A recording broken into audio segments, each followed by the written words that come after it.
vous êtes déjà senti complètement dépassé, acculé contre le mur, avec tout le monde qui vous dit que c'est fini, cette sensation qu'il n'y a plus d'issue, que les forces en présence sont tellement déséquilibrées que la défaite est inévitable. La plupart des gens abandonnent à ce moment précis. Mais si je vous disais qu'il existe un moyen de renverser la situation même quand tout semble perdu, dans cette vidéo, vous allez découvrir comment un roi a transformé le piège mortel de sa vie en la victoire la plus impossible de l'histoire médiévale française. Et le plus incroyable, les principes qu'il a utilisés peuvent changer votre façon d'affronter vos propres défis. Préparez-vous, car cette histoire va vous montrer qu'impossible n'est qu'une opinion. Le 21 juillet 1242, aux abords de Taillebourg sur les rives de la Charente. Le soleil de juillet brûlait la pierre blanche des remparts de Taillebourg alors que Louis IX de France, à peine 28 ans, observait l'armée qui s'avançait vers lui comme une marée de fer et de mort. La Charente coulait en contrebas, ses eaux calmes reflétant un ciel sans nuages qui semblait se moquer de la catastrophe imminente. Les bannières anglaises et aquitaines noircissaient l'horizon sur 3 kilomètres, 40 000 hommes commandés par le roi Henri III d'Angleterre et ses barons rebelles français. Face à cette armée colossale, Louis disposait d'à peine 15 000 soldats, pour la plupart des chevaliers de l'Île-de-France épuisés par 3 semaines de marche forcée sous la chaleur écrasante de l'été. La mathématique du désastre était simple et terrifiante. Presque 3 ennemis pour chaque défenseur français. Le jeune roi capétien pouvait sentir la poussière dans sa gorge, entendre les hennissements nerveux des chevaux, voir la sueur qui coulait sous les haubers de ses hommes. Tout indiquait que le royaume de France, fragilisé par des décennies de guerre civile, allait s'effondrer dans les heures à venir. Si vous commencez à ressentir cette tension impossible, laissez votre like pour soutenir la chaîne et aider plus de personnes à découvrir ces leçons de courage face à l'adversité. Pour comprendre pourquoi cette bataille représentait bien plus qu'un simple affrontement militaire, il faut remonter aux racines du conflit qui déchirait la France depuis un siècle. En 1154, Henri II d'Angleterre avait épousé Aliénor d'Aquitaine, transformant le roi anglais en maître de territoires français plus vastes que ceux du roi de France lui-même. Cette anomalie géopolitique avait engendré des décennies de guerre larvée où les Plantagenets d'Angleterre contrôlèrent pratiquement tout l'ouest de la France, de la Normandie aux Pyrénées. Louis IX avait hérité d'une couronne affaiblie à l'âge de 12 ans en 1226. Sa mère, Blanche de Castille, avait passé 15 ans à maintenir le royaume à flot contre les barons rebelles, les invasions anglaises et les complots incessants des grands féodaux français qui voyaient dans la jeunesse du roi une opportunité d'accroître leur pouvoir. Maintenant, en 1242, Henri III d'Angleterre avait décidé de reconquérir les territoires perdus par son père Jean sans Terre. Le roi anglais avait rallié à sa cause les comtes de la Marche et de Toulouse, le vicomte de Thouars, et pratiquement toute la noblesse du sud-ouest français. Cette coalition représentait la menace la plus grave que la monarchie capétienne ait jamais affrontée. Si Louis perdait cette bataille, le royaume de France cesserait d'exister en tant qu'entité politique cohérente, fragmentée entre seigneurs anglais et barons félons. L'aube du 21 juillet avait trouvé l'armée française dans une position tactique cauchemardesque. Louis avait marché vers le sud pour intercepter l'invasion anglaise, mais ses éclaireurs avaient sous-estimé la vitesse de progression d'Henri III. Au lieu de rencontrer l'ennemi dans les plaines ouvertes du Poitou où la chevalerie française aurait pu manœuvrer, les Capétiens se retrouvaient coincés à Taillebourg, un petit bourg fortifié dominé par un château perché sur une falaise calcaire au-dessus de la Charente. Le pont de pierre qui enjambait la rivière représentait le seul point de passage sur des kilomètres, et les Anglais contrôlaient déjà la rive opposée. Voici ce que les chroniques ne vous disent pas sur le piège mortel dans lequel Louis s'était jeté. La géographie travaillait entièrement contre les Français. Le pont de Taillebourg mesurait à peine 6 mètres de large, suffisant pour laisser passer 4 cavaliers de front tout au plus. De l'autre côté, les forces anglo-aquitaines occupaient des positions dominantes sur les collines boisées, leurs archers positionnés pour massacrer toute tentative de traversée. La chaleur de juillet transformait les armures en fours mortels, les hommes suffocant sous 15 kg d'acier chauffé par le soleil implacable. Les chevaux, assoiffés après des heures sous le soleil, devenaient nerveux et difficiles à contrôler. Louis savait que ces 15 000 hommes ne pourraient pas tenir une position défensive longtemps. Ces lignes d'approvisionnement s'étiraient sur 200 km jusqu'à Paris, vulnérables aux raids de la cavalerie légère aquitaine. Pendant ce temps, Henri III pouvait compter sur le soutien logistique des villes rebelles de tout le sud-ouest. Attendez un instant. Avant de continuer, je dois vous poser une question. Vous vous êtes déjà senti exactement comme ça? encerclé de toutes parts, sans personne pour vous aider, avec tout le monde qui attend votre échec, cette sensation que vous menez un combat que personne ne voit, que personne ne comprend, et vous commencez à croire que le problème c'est vous? Écoutez, je sais qu'il y a beaucoup de personnes qui regardent maintenant et qui vivent exactement ça en ce moment même. Vous n'avez pas besoin de raconter tous les détails si vous ne voulez pas, mais laissez-moi vous demander quelque chose. Écrivez dans les commentaires, simplement comme ça. Je suis encerclé, mais je n'abandonnerai pas. Sérieusement, copiez et collez ça. Je suis encerclé, mais je n'abandonnerai pas. Vous savez pourquoi? Parce que quand vous écrivez ça, vous ne faites pas que vous confier. Vous laissez un message pour quelqu'un d'autre qui va le lire dans une semaine, dans un mois, qui pense à abandonner et qui verra votre commentaire et saura qu'il n'est pas seul. Votre commentaire peut sauver quelqu'un aujourd'hui. Et en même temps, vous vous engagez envers vous-même. Alors allez-y. Mettez la vidéo en pause maintenant. Descendez en bas et écrivez. Je suis encerclé, mais je n'abandonnerai pas. Je lirai chaque commentaire. Promis, vous n'êtes pas seul dans cette épreuve. Maintenant, laissez-moi continuer à vous montrer comment cette histoire se termine, parce que ce qui vient ensuite va vous donner exactement les munitions dont vous avez besoin pour votre propre bataille. À 9 h du matin le 21 juillet, la bataille commença de la manière la plus désastreuse possible pour les Français. Les archers anglais et gallois, positionnés sur les hauteurs de la rive sud, commencèrent à déverser une pluie mortelle de flèches sur les troupes françaises massées près du pont. Le sifflement des projectiles créait une mélodie de mort qui glaçait le sang des soldats les plus expérimentés. Les premières victimes tombèrent avant même que l'armée française puisse riposter, des hommes transpercés alors qu'ils tentaient simplement de s'abriter derrière leurs boucliers. Henri III avait déployé ses forces avec une intelligence tactique surprenante pour un roi réputé indécis. Ses chevaliers aquitains, connaissant parfaitement le terrain, avaient transformé chaque bosquet, chaque pli de terrain en position défensive.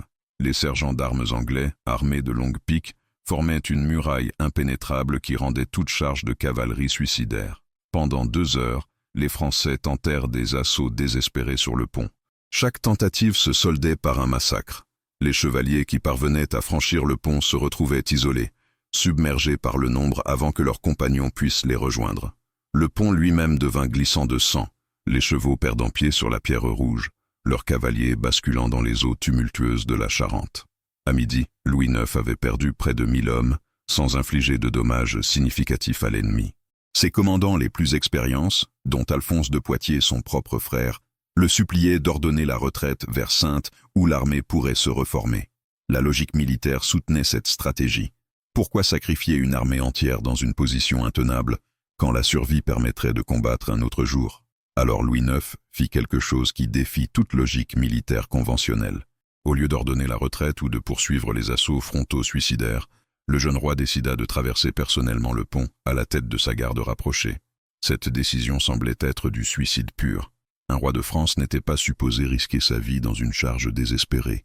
Si Louis tombait, le royaume s'effondrerait dans le chaos de la succession. Mais voici où la légende rencontre la réalité tactique. Louis avait compris quelque chose que ses généraux vétérans avaient manqué. Cette bataille ne se gagnerait pas par la supériorité tactique ou numérique. Elle se gagnerait par un acte de courage si audacieux, si impossible, qu'il briserait la volonté de l'ennemi avant même que les épées ne se croisent.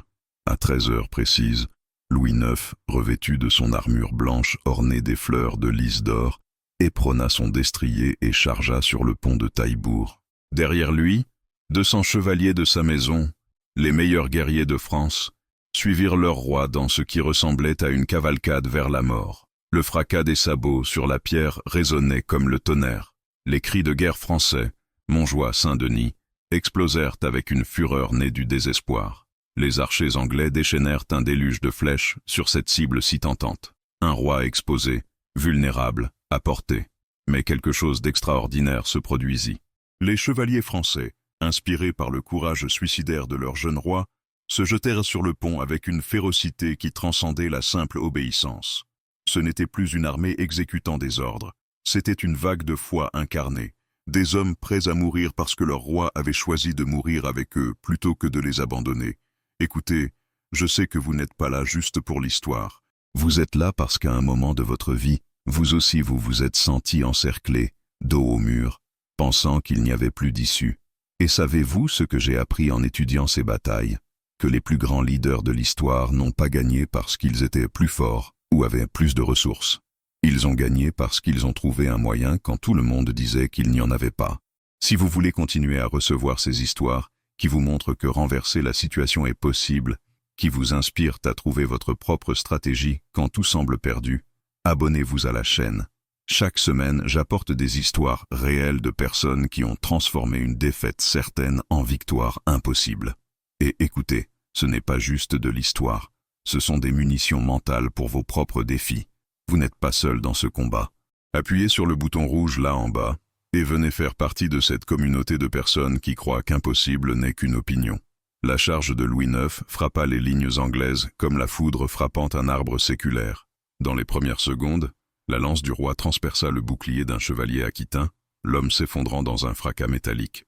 Autour de lui, ses compagnons se battaient avec une fureur qui terrorisait l'ennemi. Ce n'était plus une bataille selon les règles chevaleresques où les nobles se capturaient pour rançon. C'était une mêlée brutale où la survie dépendait de la rapidité de votre épée et de la solidité de votre armure. Les forces anglaises, confrontées à cette furie inattendue, commencèrent à reculer. Pas en déroute organisée, mais en confusion croissante. Henri III, observant depuis sa position en arrière, réalisa trop tard que la psychologie avait basculé. Ces hommes n'affrontaient plus une armée française désorganisée. Ils affrontaient un roi qui préférait mourir que perdre, et des chevaliers qui suivraient leur souverain en enfer si nécessaire. À 14 heures, l'impossible s'était produit. Les Français avaient établi une tête de pont sur la rive sud. Ce qui aurait dû être un massacre s'était transformé en pénétration. Louis, son armure cabossée et tachée de sang dont on ne saurait jamais dire s'il était le sien ou celui de ses ennemis, continua à pousser en avant. Ces hommes, galvanisés par la survie miraculeuse de leur roi, affluaient maintenant sur le pont en nombre croissant. La marée humaine qui avait été contenue pendant des heures s'était transformée en déluge. Les lignes anglaises se fragmentèrent. Les chevaliers aquitains, réalisant que leur position était compromise, commencèrent à battre en retraite vers Saintes. Henri III, son plan de bataille en ruine, ordonna un repli général. Ce qui devait être une victoire facile contre un roi imprudent s'était transformé en désastre. La poursuite qui suivit transforma la victoire tactique en catastrophe stratégique pour la coalition anglo-aquitaine. Les forces françaises, leur sang bouillonnant après la traversée miraculeuse, poursuivirent l'ennemi en retraite sur 15 kilomètres. La chaleur étouffante de juillet devint l'allié de Louis. Les soldats anglais, épuisés par des heures de combat sous le soleil implacable, jetaient leurs armes pour fuir plus rapidement. Les statistiques finales défient toute logique militaire.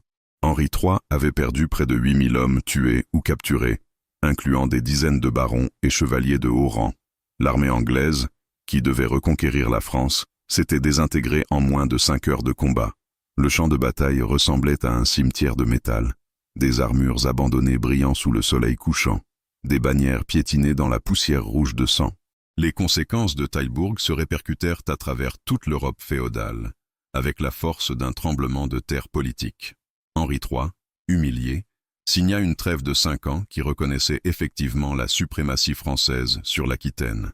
Les barons rebelles, qui avaient parié sur la victoire anglaise, se retrouvèrent ruinés, leurs terres confisquées, leur influence politique anéantie. Plus important encore, Louis IX avait prouvé que la monarchie capétienne n'était pas la coquille vide que ses ennemis imaginaient.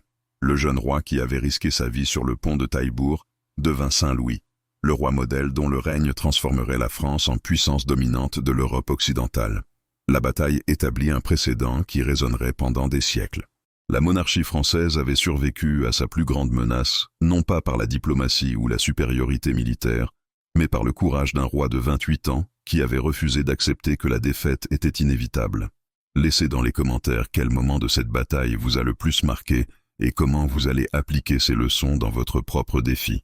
Construisons ensemble cette communauté de guerriers.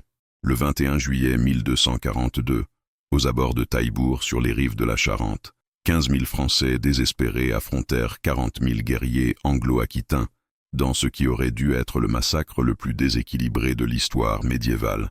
Au lieu de cela, Louis IX accomplit l'impossibilité mathématique par la perfection tactique, prouvant que parfois, juste parfois, le courage et la détermination comptent plus que le simple comptage.